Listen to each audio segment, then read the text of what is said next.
Hello, here's an interesting question that we would be solving related to surface areas and volumes, and particularly of combination of two solids, that's cone and hemisphere. So what is it? Let's try to understand the question, the very basic and the most important thing. A toy is in the form of a cone, okay? So in the form of a cone, so we will have certain idea, right? So let us draw a cone, a rough figure of a cone. So it could be something like this, correct? So now it has a radius of 3.5 centimeters. That is what is given. Let's record that as well. Mounted on a hemisphere, okay? So this particular toy, it has a hemispherical base we could think of, correct? So something of this sort, and with the same radius, of course, 3.5 again. And there is one more important information given here. The total height of the toy. Total height means including both hemisphericals and cones height, correct? So the total height is given as 15.5 centimeters. So now what are we supposed to find here? We are supposed to find total surface area of the toy, which is a very simple task. So now that we understood what actually the problem is and what are they expecting us to figure out, I know that to figure out total surface area of toy, since I have two solid figures over here, cone and hemisphere, I will be in need of figuring out curved surface area of cone and curved surface area of hemisphere. Put together, I will be able to know what is the total surface area of the toy. So now we can make use of the respective formulas that we are aware of. Firstly, when I talk about curved surface area of cone, how do I figure that out? I have the formula which says curved surface area of cone is pi times r times L.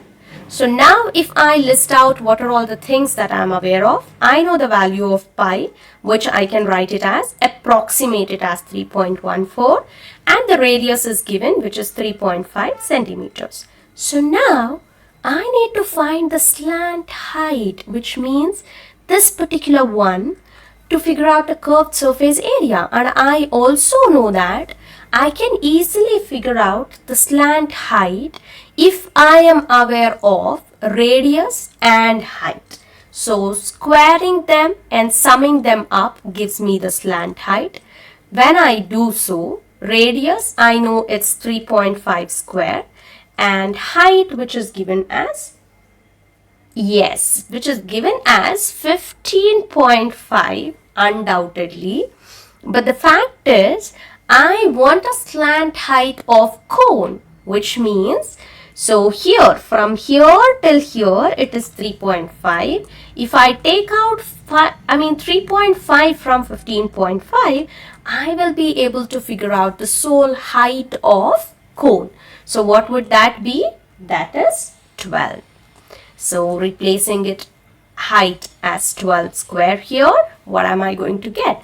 Slant height would be equal to, if I calculate, I would be ending up with 156.25. So if you know the simple logic which I just want to give it here, so 144 square root would be 12 and 169 square root would be 13. So since I have something 156.25, it should be close to 12 and 13, and when you calculate you would be getting it as 12.5 centimeters, and that's the slant height. Now that I figured out slant height, what can I do? I can use the same in the formula. So I can write 3.14 times 3.5 times 12.5, and when I multiply it, I would be getting the solution as 137.5 square centimeters. That's the curved surface area of the cone. So now I also need to find curved surface area of hemisphere. So I know I also have the formula here, which is a very simple one. So that's 2 pi r square, correct? Because it's the hemisphere thing. So 2 times 3.14 times r is 3.5 times 3.5, correct? Because r square. So now when I do the calculation part, I would be ending up getting 77 centimeters square or square centimeters. So now that I got the curved surface area of cone and the curved surface area of hemisphere, I can easily find out the total surface area of toy, which is the sum of these two. That's 137.5 square centimeter plus 77 square centimeter, which would be giving me 214.5 square centimeters as the total surface area of toy. So yes, firstly by understanding the question, listing out the important things that are given and understanding what are the basic formulas that I can make use of to come for the conclusion is all that matters. Rest falls into place and you will be very easily figuring out the solution. Thank you.